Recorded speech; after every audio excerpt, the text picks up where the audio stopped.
इतिहास साक्षी है कि पुण्य भूमि भारत की गाथा भारत की अस्मिता, गौरव और राष्ट्रीय स्वाभिमान के लिए विदेशी आक्रांताओं से संघर्ष की महान गाथा है। बर्बर आक्रांताओं ने भारत की आत्मा पर चोट करने और भारत का अपमान करने के लिए हमारी संस्कृति और आस्था के केंद्रों को ध्वस्त किया। सोमनाथ, काशी, मथुरा और अयोध्या के मंदिरों का तोड़ा जाना आज भी भारत की स्मृतियों में जीवित है। सन 1528 में अयोध्या में भगवान श्री राम के मंदिर का मुगल आक्रांता बाबर द्वारा तोड़ा जाना ऐसी ही एक अक्षम्य घटना थी जिसने सीधे भारत के सम्मान और आत्मा पर चोट की।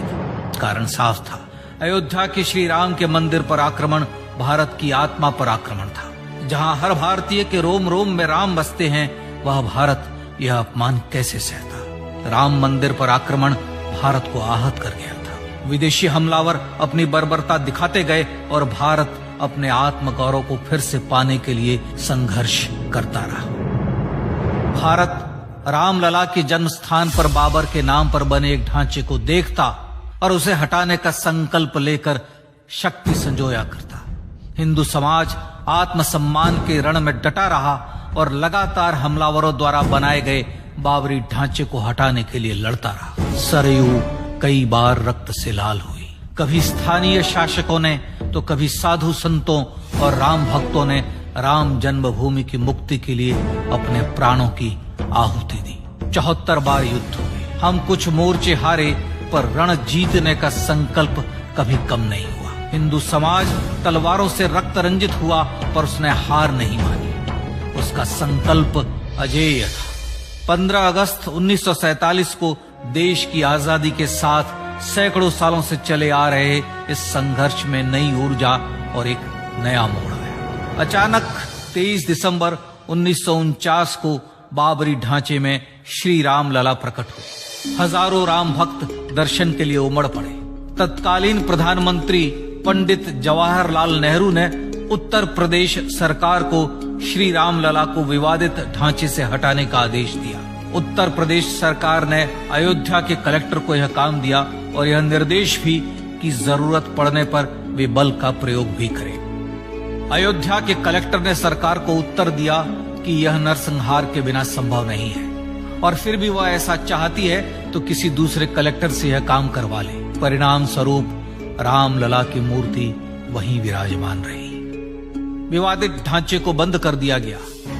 केवल पुजारी को सेवा अर्चना के लिए भीतर जाने की अनुमति थी। फिर भी राम भक्त विवादित ढांचे के बाहर से प्रभु श्री राम की आराधना करते रहे। भारत के हिंदू समाज के लिए चुनौतियां और बढ़ गई। मामला अदालत में गया। विपक्षी दलों द्वारा अदालत में भगवान श्री राम के अस्तित्व पर सवाल उठाए गए। उनके अयोध्या में ही जन्म लेने का प्रमाण मांगा गया। भारत का जनमानस अब आहत हो उठा था। आजाद भारत में भी हिंदू समाज को अपनी आस्था और श्रद्धा के लिए संघर्ष करना पड़ रहा था। चुनौतियों के इस समय में सन 1984 में विज्ञान भवन दिल्ली में विश्व हिंदू परिषद ने धर्म संसद का आयोजन किया। इस संसद में देश भर के संतों ने राम जन्मभूमि की मुक्ति के लिए आह्वान किया और राम जन्मभूमि मुक्ति यज्ञ समिति का गठन किया।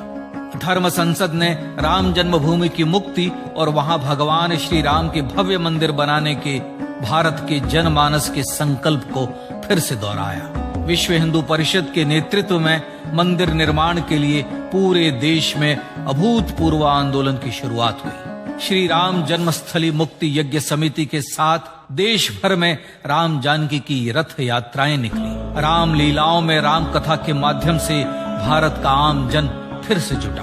अब सबके मन में एक ही प्रण था, एक ही लक्ष्य था। अयोध्या में जन्मभूमि पर भगवान श्री राम के भव्य मंदिर का निर्माण। सन 1989 में विश्व हिंदू परिषद द्वारा गांव-गांव से रामशिला पूजन करके अयोध्या भेजी गई। 2,75,000 गांवों से रामशिलाएं अयोध्या पहुंची। भव्य राम मंदिर के शिलान्यास का निर्णय हुआ। पूज्य संत महात्माओं और हिंदू समाज के अन्य प्रमुख नेताओं के निर्णय के अनुसार अनुसूचित जाति के प्रमुख नेता श्री कामेश्वर चौपाल ने 9 नवंबर 1989 को मंदिर निर्माण का पहला पत्थर रखा। राम जन्मभूमि पर मंदिर निर्माण के लक्ष्य की पूर्ति के लिए सन 1990 में सोमनाथ से अयोध्या के लिए श्री लाल कृष्ण आडवाणी ने रथ यात्रा की शुरुआत की। देश में जन भावनाओं का ज्वार उमड़ने लगा। श्री लाल कृष्ण आडवाणी के रथ यात्रा के साथ साथ मंदिर के लिए जन समर्थन बढ़ने लगा और छद्म सेकुलरवाद बेनकाब होने लगा। इस जन आंदोलन को रोकने की तमाम कोशिशें हुई पर सब व्यर्थ हुई। विश्व हिंदू परिषद ने देशवासियों से अयोध्या में जन्मभूमि पर मंदिर निर्माण के लिए 30 अक्टूबर और 1 नवंबर 1990 को कार सेवा का आह्वान किया। परिणाम स्वरूप लाखों राम भक्त कार सेवा के लिए देश के कोने कोने से अयोध्या आए। इससे देश की एकात्मता का विराट दर्शन हुआ।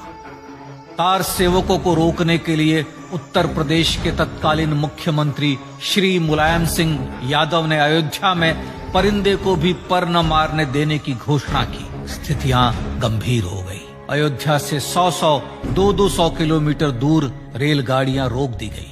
अयोध्या युद्ध भूमि बना दी गई। मार्ग बंद, रेल बंद, चप्पे चप्पे पर पुलिस। अयोध्या सैनिक छावनी में बदल गई। राम नाम पर ऐसी पाबंदी कि अर्थी ले जा रहे लोगों तक को रोका गया क्योंकि वे राम नाम सत्य कह रहे थे। लेकिन सैकड़ों किलोमीटर की यात्रा कर कार सेवक अयोध्या पहुंचने लगे। राम के गीत गाते, होठों पर हंसी और पांव में छाले लिए राम काज के लिए राम भक्त देश विदेश से अयोध्या पहुंच ही गए। कार सेवकों पर गोलियां चली। अनेक कार सेवक शहीद हुए। आजाद भारत में जन्मभूमि पर राम मंदिर के लिए कार सेवकों ने फिर एक बार अपना बलिदान दिया, पर कार सेवकों ने विवादित ढांचे पर भगवा फहरा ही दिया और इस तरह कार सेवा सफल हुई। श्री राम जन्मभूमि आंदोलन ने भारत की सुप्त आत्मा को झकझोर कर जगा दिया था। विश्व हिंदू परिषद ने फिर एक बार 6 दिसंबर 1992 को कार सेवा का आह्वान किया। राम भक्तों को कार सेवा करने देने के लिए अदालत में प्रार्थना की गई, पर अदालत ने कोई निर्णय नहीं दिया। परिणाम स्वरूप बौद्ध, जैन, सिख, स्वामीनारायण संप्रदाय, गायत्री परिवार, हर पंथ मत विचार के हिंदू एकत्र हो गए। छूत अछूत का भेद मिटा, जाति की पहचान मिटी। हम सब हिंदू, हम सब सिंधु बन गए। राम सिंधु में ज्वार उठा और देखते ही देखते 6 दिसंबर 1992 को श्री राम जन्मभूमि से बाबरी ढांचा सदा के लिए हट गया।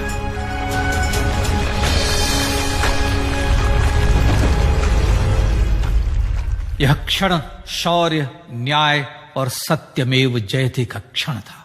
यतो धर्मस्ततो जय का क्षण था। पर संघर्ष की गाथा यहां जाकर भी नहीं रुकी। छद्म सेकुलरवादियों द्वारा भारत और भगवान श्री राम के इतिहास को झुठलाने के लिए अदालतों में चुनौतियों का सिलसिला चलता रहा, जो 1950 से चल रहा था। हिंदू सिखों के बीच से गुजरते हुए भगवान श्री राम का दर्शन करने के लिए विवश थे। यह स्थिति थी आजाद भारत में श्री राम और राम भक्तों की। पर सत्य को तो जीतना ही था।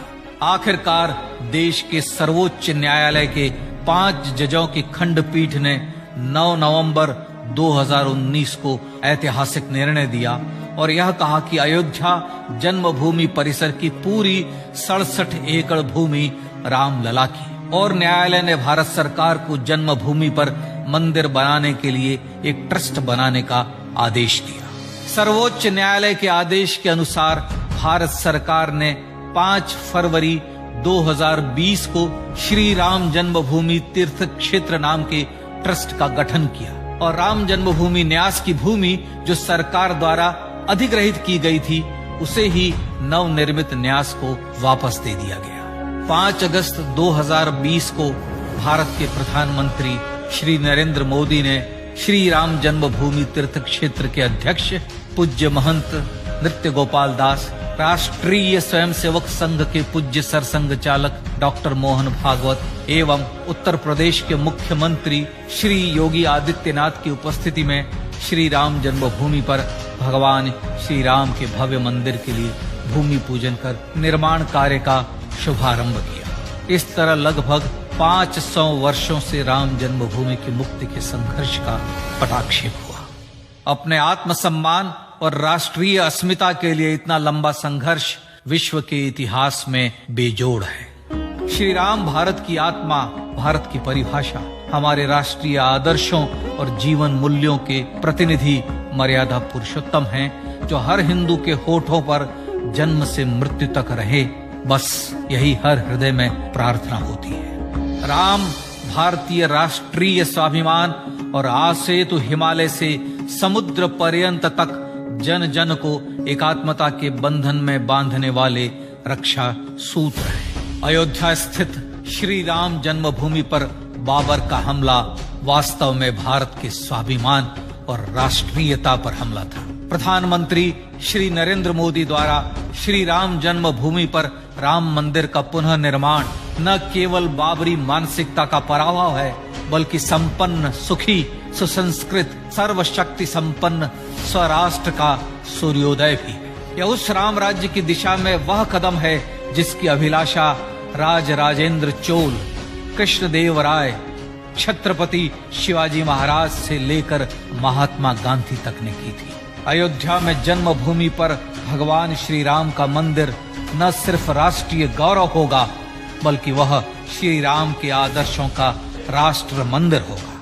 अब वह महान संकल्प पूरा होने जा रहा है। आइए इस राम यज्ञ, राष्ट्र यज्ञ में जिन ज्ञात और अज्ञात भारतीयों ने अपनी आत्माहुति दी है, उनका पुण्य स्मरण कर उन्हें श्रद्धांजलि दें।